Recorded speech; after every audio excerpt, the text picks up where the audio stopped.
माझा माईक असा असतो आणि तुम्हाला बोलायचं असलं ना आणि मी थोडंसं असं असं असं नटखट प्रकाराने बोलते. Hello guys. हे गाईज गुड मॉर्निंग. तर सकाळी-सकाळी मी लगेच आवरायला सुरू केलं होतं.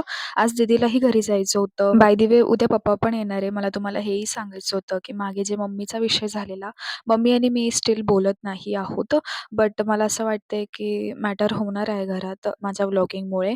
तर का असं होतं गाईज म्हणजे इतकं पण वाईट आपण काही करत नसतो. बट पॅरेंट्स ना मी मान्य करते, की आई-वडिलांचे फैसले ना चुकीचे नसतात, बरोबरच असतात. पण स्टिल त्यांना एवढं पण समजलं पाहिजे आपल्या पोरांची खुशी कोणत्या फील्डमध्ये आहे, त्यांना काय करायचंय. तुम्ही त्यांना काही फायनान्शियली मदत नाही करत आहे, तर सपोर्ट तर करा.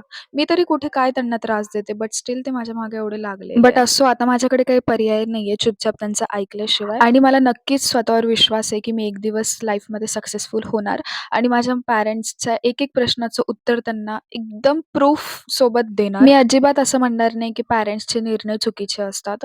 बट कधी-कधी ना त्यांचे निर्णयांमुळे ना मुलांची ना जी खुशी असते ना तीच चालली जाते. बट ठीक आहे काही गोष्टींना वेळ लागतो. यालाच लाईफ म्हणता आय थिंक. अच्छा असो. तर दीदी चालली होती. आम्ही मस्त गप्पा मज्जा करत होतो इथे. आमची मस्ती चालू होती. त्यानंतर दीदीला मी मदत करत होती आवरायला थोडंफार आणि मग ती गेलेली तिच्या घरी. बरं भेटूयात उद्याच्या व्लॉगला. Do like, share, comment and subscribe. Bye bye.